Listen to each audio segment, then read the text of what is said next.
May nakita ka bang breaking news o nakakaintrigang news update habang nag-i-scroll sa social media?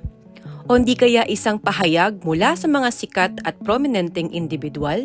Teka, wag mo munang i-share. Sa dinami-rami ng kumakalat na impormasyon at online content ngayon, kailangang mapanatili ang integridad ng katotohanan. Paano nga ba ang pag-fact check? Narito ang 4 na wais at mabilis na hakbang. Una, suriin ang kredibilidad ng pinagmulan. Ang impormasyon ba ay nagmula sa isang kinikilalang organisasyon ng balita o isang opisyal na pahayag ng gobyerno? Maging mapanuri sa mga account na walang malinaw na pagkakakilanlan o track record.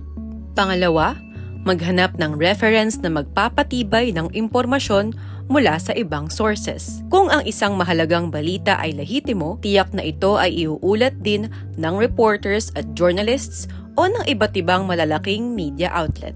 Ngunit kung iisang platform lamang ang naglalabas nito at walang pahayag na eksklusibo, maaaring ito ay maging kuro-kuro lamang. Pangatlo, tignan ang konteksto at petsa ng pagkakalathala upang matiyak kung napapanahon at tumpak ang impormasyon.